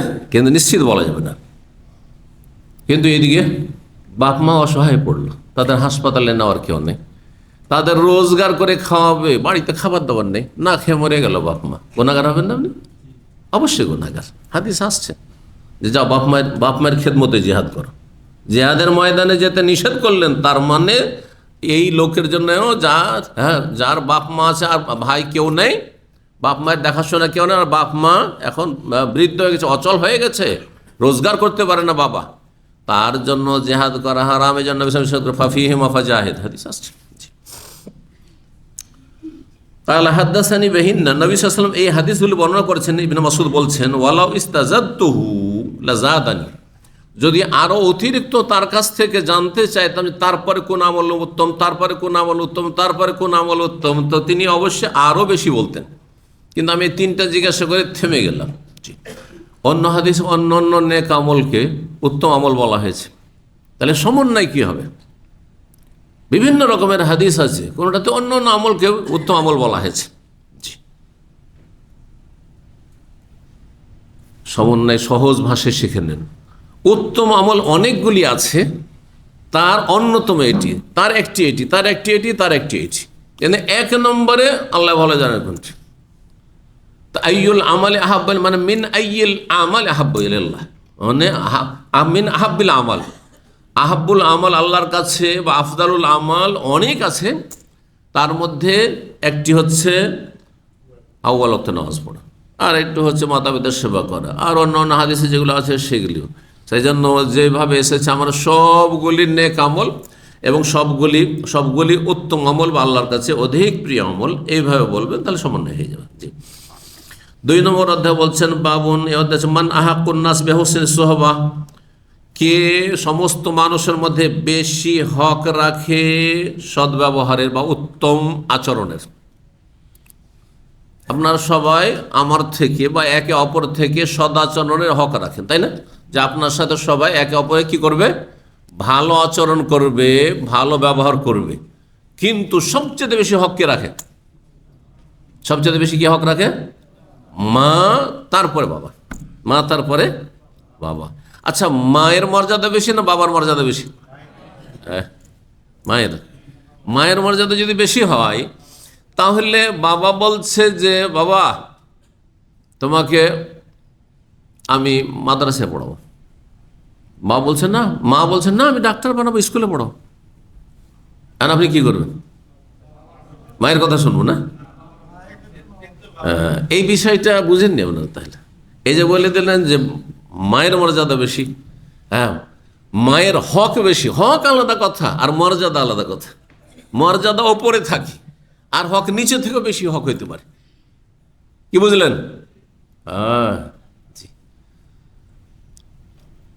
নেতৃত্ব আল্লাহ কাকে দিয়েছেন, পুরুষকে না নারীকে? এটা বুঝছেন? তাহলে আপনার মা তো নারী, হ্যাঁ, তোর মর্যাদা কি করে বেশি হলো? নেতৃত্ব যার কাছে তার মর্যাদা বেশি না? যে নেতা তার মর্যাদা বেশি। এই জন্য হুকুম চলবে বাড়িতে বাবার, ভালো করে শুনে রাখলাম, কিন্তু মা যেহেতু দুর্বল বাপের তুলনায়, সেজন্য মায়ের হক আপনার বেশি, মায়ের হক আপনার উপর বেশি। আচ্ছা, আরেকটি কথা রয়েছে, বহু কথার কিছু কথা আপনাদেরকে বলছি। মার সাথে খারাপ আচরণ করতে অধিকাংশ ছেলেমেয়েরা ভয় পায় না, কারণ মায়ের মায়াও বেশি, মায়ের খেয়েও মায়ের চুরি করে থেকে যাবে। মার খেয়েও কি করবে? মার চুরি করা, বুঝেন? মানে মার খেয়ে বলে না না না মারেনি, কিছু করেনি, খারাপ কিছু আচরণ করেনি, এটা মাই বলতে পারে, বাপ বলবে না। বাপ পিটনি দিবে, হ্যাঁ, সোজা করে দেবে পিটিয়ে, ঠিক না? তো মায়ের সাথে খারাপ আচরণ করে দিয়ে ভয় লাগে না, কারণ এক তো মায়ের মায়া বেশি আছে, হ্যাঁ, খারাপ কিছু বলে দিবে, কিছু করবে না। আর দুই হচ্ছে আমাকে মারতেও পারবে না, সাহস করবে না, হ্যাঁ, সহজে মারতে পারবে না, কারণ আপনার গায়ে শক্তি হয়ে গেছে, একটু 14-15 বছর বয়স হয়ে গেছে। কিন্তু বাবা মারতে না পারে, গ্রামের লোকজন নিয়ে বাড়ি থেকে তাড়িয়ে দেবে, হ্যাঁ, আপনার হোটেল বন্ধ করে দেবে, ফ্রি হোটেলে যে খাচ্ছিলেন না বন্ধ করে দিতে পারবে, কিন্তু মা পারবে না, না খেয়ে লুকিয়ে লুকিয়ে খাওয়াবে।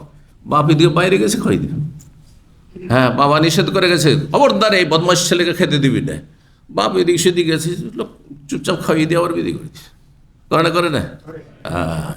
সেই জন্য ওই যে মায়ের সাথে খারাপ আচরণ করার ক্ষেত্রে আপনার রিয়াকশন, পার্শ্ব প্রতিক্রিয়ার ভয় নেই, হ্যাঁ, যে ক্ষয়ক্ষতি আমার হয়ে যাবে, সেই জন্য আর তারপর দুর্বল, আর দুর্বলের ওপর দুর্বলের সাথে দুর্ব্যবহার করে দেওয়া, এটা মানুষের জন্য সহজ, আর কিছু করতে পারবে না বা কিছু করবে না। কিন্তু বাবার সাথে খারাপ আচরণ করতে গিয়ে বহুবার চিন্তা করতে হবে যে বাপের সাথে খারাপ আচরণ করলে খবর আছে, ভাত উঠে যাবে, বুঝছে না?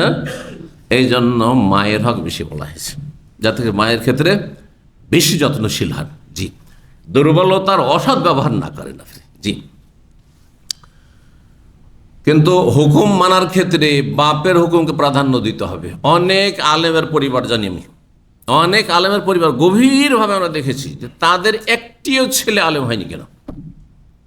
একটিও ছেলেকে মাদ্রাসা পড়ায়নি। সব জেনারেল শিক্ষিত করেছে, আর নিছক জেনারেল শিক্ষিত। একজন জেনারেল শিক্ষিত তার সাথে দিন পড়াই তো ঠিক আছে, তাহলে তো আরো ভালো, কিন্তু না, তা করেনি। এক বাবা হয়েছে বড়ই ভালো আলেম, পরহেজগার আলেম, আর ছেলেগুলো সবগুলি দাড়ি মুন্ডা ফাসিক। এরকম অনেক পরিবার আমরা দেখেছি আমাদের বয়সে।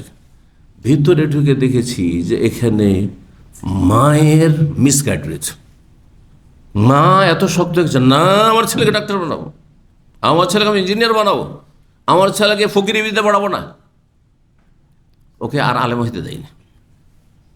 বুঝতে পারছেন না?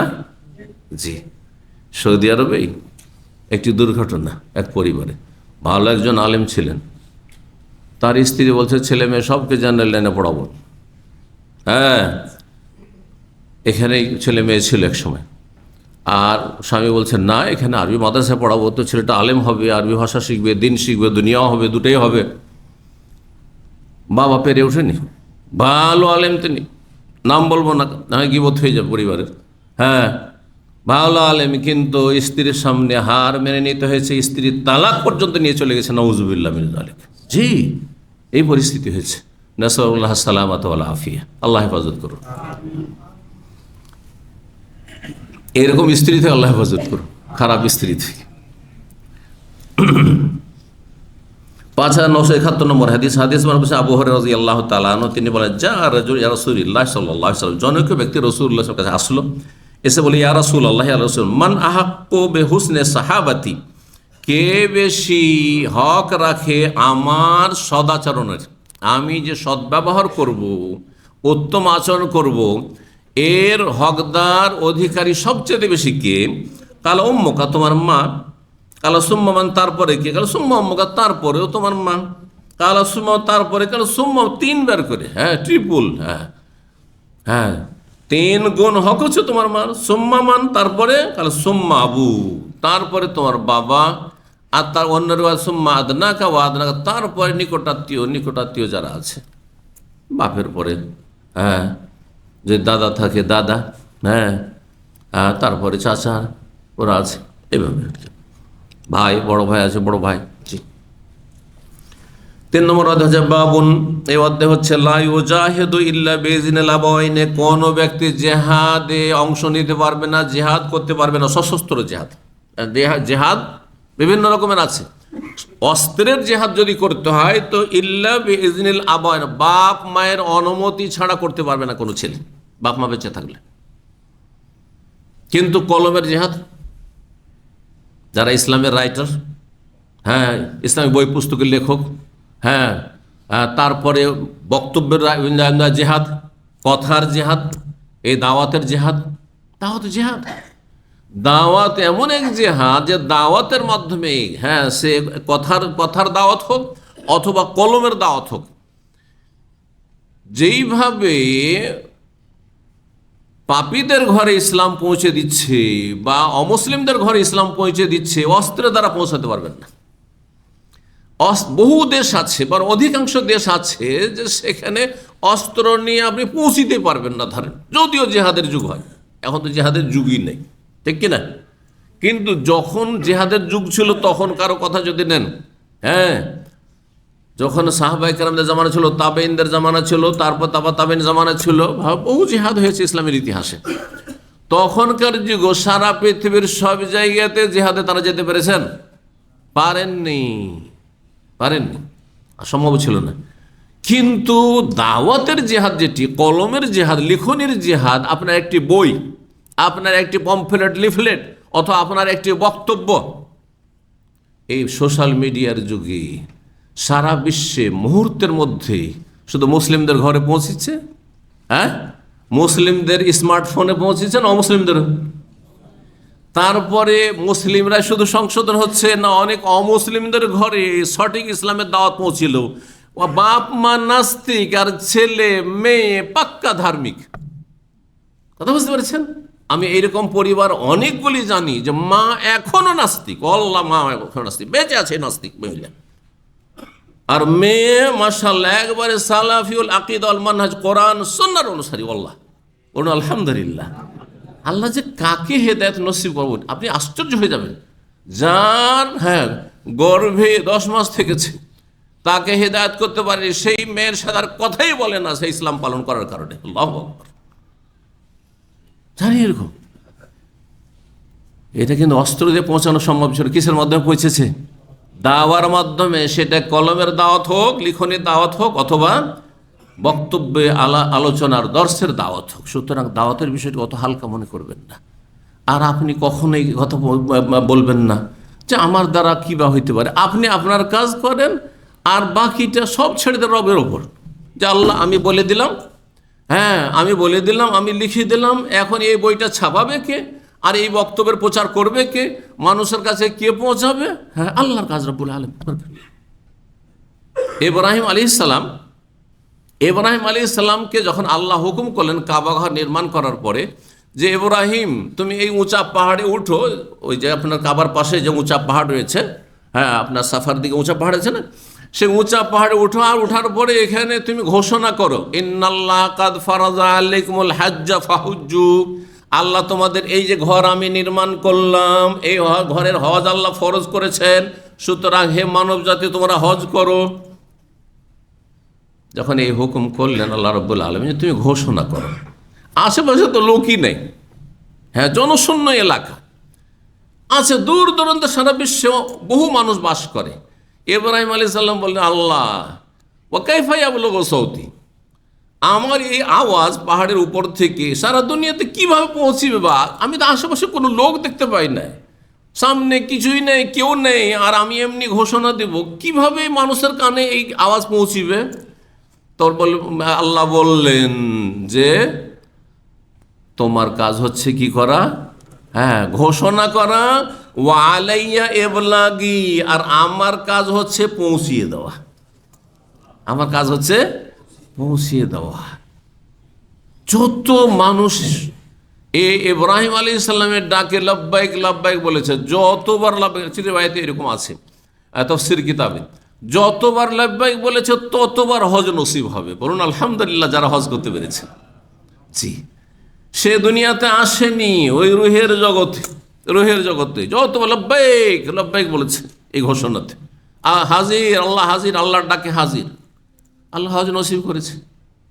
জি, তো আমাদের কাজ হচ্ছে দাওয়াত দেওয়া, মানুষকে কে হেদায়েত হবে আর কে ভালোভাবে নেবে আর কিভাবে মানুষের ঘরে পৌঁছিবে, ওটা রব্বুল আলামিনের কাজ। আমাকে আল্লাহ কথা বলা তৌফিক দিয়েছেন, আমাকে এলেম দিয়েছেন, যেটুকু দিয়েছেন আপনি বিতরণ করেন, আপনি চেষ্টা করেন আপনার জায়গা থেকে। আপনার গ্রামে আমি যেতে পারবো না, আপনার গ্রামে তো আপনি যেতে পারছেন, আপনার আত্মীয়দের কাছে তো আপনি যেতে পারছেন, আপনার যতটা এলেম আছে ওইটুকু বাল্য মানিয়ে ভালো পৌঁছিয়ে দেন, আপনি ভালোভাবে পৌঁছিয়ে দেন। ভুল কথা পৌঁছাবেন না, সহি কথা পৌঁছাবার চেষ্টা করেন, আল্লাহ তৌফিক দান করেন। তো বাপ মায়ের বিনা অনুমতিতে জেহাদ করা যায় নয়। 5972 নম্বর হাদিস বর্ণনা করছেন আব্দুল্লাহ বিন আমর বিন আস রাদিয়াল্লাহু তাআলা আনহু, তিনি বলেন কালা রাজুলুন নবী সাল্লাল্লাহু, জনৈক ব্যক্তি এসে নবীর সঙ্গে বলল ওজাহিদু ইয়া রাসূলুল্লাহ, হে আল্লাহ রাসূল আমি জেহাদ করতে চাই, সবাই জেহাদের নাম লিখাচ্ছে আর যাচ্ছে, আমিও জেহাদে যাব। কালা মানে আলাকা আবাওয়ানে, তোমার কি বাপ মা আছে? আবাওয়ান মানে বাপ এবং মা, দ্বিবচন, কিন্তু দুই বাপ। শাব্দিক অর্থ কি?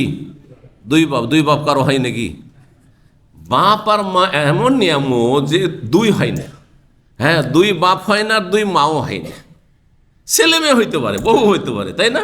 ভাই বোন মেলা হইতে পারে, দোস্ত মেলায় হইতে পারে, শ্বশুরও মেলায় হইতে পারে, হয় দুই বিয়ে করেছেন, দুই শ্বশুর হয়ে গেল, কিন্তু বাপ মার বিকল্প। সুবহানাল্লাহ, এটা সবসময় অনুভব করবেন বাপ মা কত বড় নিয়ামত, যে এক বাপের দুই হয় না, হ্যাঁ, সৎ বাপ হইতে পারে, নিজের বাপ হইতে পারেন না, তাই না? সৎ মা হইতে পারে, নিজের মা হইতে পারেন না। সুবহানাল্লাহ। এই নিয়ামতের মূল্যায়ন করুন, কদর করুন। আল্লাহ যেন তৌফিক দান করে। যাদের দুনিয়াতে চলে গেছে তারা বুঝতে পারছেন, দোয়া করুন। এখন হক আদায় করার সুযোগ হয়, দোয়া করুন, দান সাদকা করুন, হ্যাঁ, ওমরা করুন, হ্যাঁ, নেকি পৌঁছান। আপনি নেক আমল করুন, অটোমেটিকলি বাপ মায়ের কাছে নেকি পৌঁছাবে। কারণ হ্যাঁ, তাদের প্রতিপালনের মাধ্যমে এই আমল করতে শিখেছেন আপনি, এবং এইরকম আপনি সুস্থ আছেন। আল্লাহ যেন তৌফিক দান করেন। তো জেহাদ করবো বলে, আল্লাহ কাবাওয়ানে, তোমার বাপ মা কি আছে? শাব্দিক অর্থ দুই বাপ, কিন্তু উদ্দেশ্য হচ্ছে হ্যাঁ বাপ মা। এখানে বাপ শব্দটি, আবুন শব্দকে কি করা হয়েছে? তাকলিব, প্রাধান্য দেওয়া হয়েছে ওম্মনের ওপর, পিতামাতা। ভাব অর্থ, তোমার কি পিতামাতা আছে? কালা, নাম হ্যাঁ আছে, বাপ মা তো বেঁচে আছেন। কালা ফাফিহিমা ফাজাহিদ, যাও তাদের সেবায় তুমি জেহাদ করতে থাকো। আল্লাহু আকবার। তাহলে কিছু মানুষের জন্য জীবনের কোরবানি করার চাইতে জেহাদের ময়দানে জীবনের কোরবানি করে শহীদ হওয়ার চাইতে বেশি মর্যাদা কিছু আছে? বাপ মায়ের খেদমতে আছে। বিশেষ করে বাপের একটি ছেলে, হয়তো আপনার বোনেরা আছে, তাদের দায় দায়িত্ব নেই আপনার বাপ মাকে দেখাশোনা করার। সুতরাং আপনার বড় দায়িত্ব রয়েছে আপনার এই বাপ মায়ের সেবা করা, খেদমত করা। জিহাদ ফি সাবিলিল্লাহ চাইতে বেশি ফজিলতের কাজ। আল্লাহ যেন বোঝার তৌফিক দান করেন। 4 নম্বর অধ্যায় বলছেন, বাবুনি অধ্যায় লা ইয়াসুব্বু রাজুলু ওয়ালিদাইহি, কোন ব্যক্তি যেন পিতামাতাকে গাল না দেয়। আজকাল তো সরাসরি গাল দিচ্ছে, কিন্তু সাহাবায়ে কেরামদের যুগে কল্পনাও ছিল না যে বাপ মাকে আবার সরাসরি কেউ গাল দিতে পারে, ডাইরেক্ট গাল দেবে। অথবা চোখের আড়ালে ডাইরেক্ট বলবে যে আমার বাপ খারাপ, আমার বাপ এই সেই, গাল দেবে না। অন্য কারো বাপকে গাল দিলেন, তখন বাপ তুলে গাল দিলেন, তখন সে আপনার বাপ তুলে গাল দিল, ওইটা আপনার বাপকে গাল দেওয়া হয়।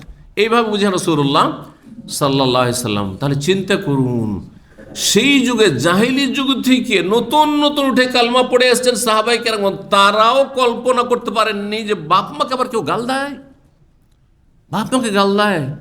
আর আজকাল এক শ্রেণীর অসৎ মুসলিম, পাপিষ্ট মুসলিম, বাপ মাকে গাল তো দিচ্ছেই, বাপ মাকে মারধর করছে, জুলম অত্যাচার করছে, খুন করছে। নাউযুবিল্লাহ মিন যালিক।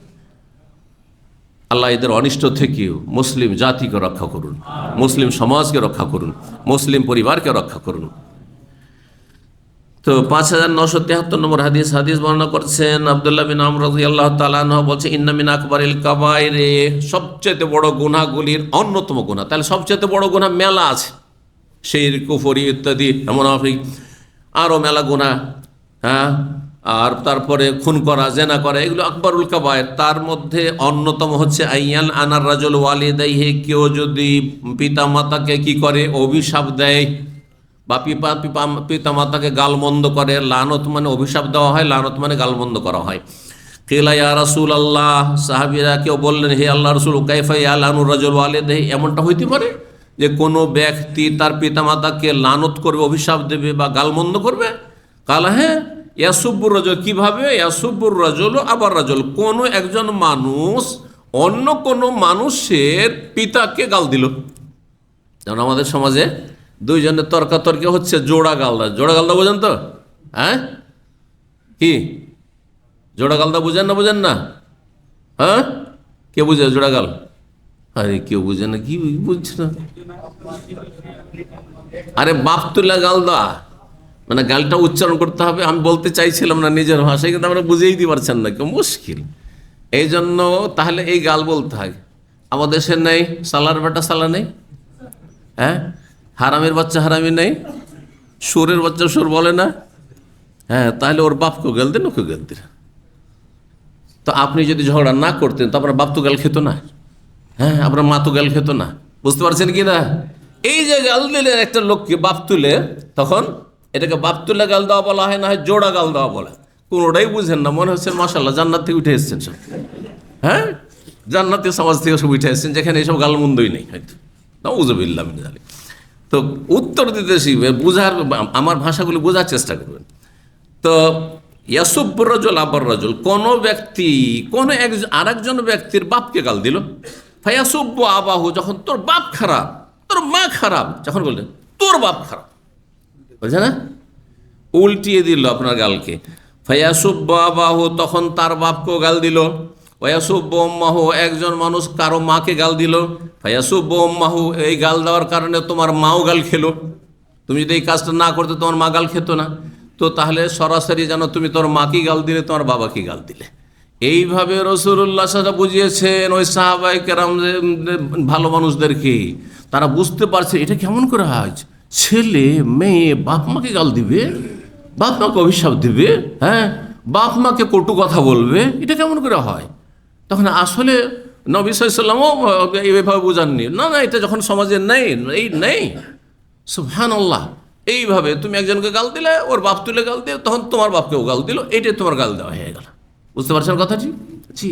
তাহলে এখনকার এক শ্রেণীর খারাপ মানুষগুলো ওই জাহেলি যুগের খারাপ মানুষের চাইতে খারাপ হয়ে গেছে। কারণ সাহাবায়ে কেরাম যখন অমুসলিম ছিলেন, কাফের ছিলেন, তখন ওই গালগুলি তাহলে মক্কায় ছিল না, মদিনায় ছিল না। বুঝতে পারছেন না? থাকলেও তো তারা জানতেন যে আমরা একসময় গাল দিতাম, আমাদের বাপ দাদারা এরকম করে গাল দিত না, এইটা ছিল না। তাহলে সেই যুগের কাফেরগুলো আজকাল অনেক অসৎ মুসলিমের চাইতে ভালো ছিল এই দিক থেকে। বুঝতে পারছেন কথা? আল্লাহ যেন সংশোধনের তৌফিক দান করেন। এখানে আজকের আলোচনা শেষ করছি। ওয়া জাযাকুমুল্লাহু খাইরান। সুবহান রাব্বিকা রাব্বিল ইজ্জাতি আম্মা ইয়াসিফুন ওয়া সালামুল মুরসালিন আলহামদুলিল্লাহি রাব্বিল আলামিন।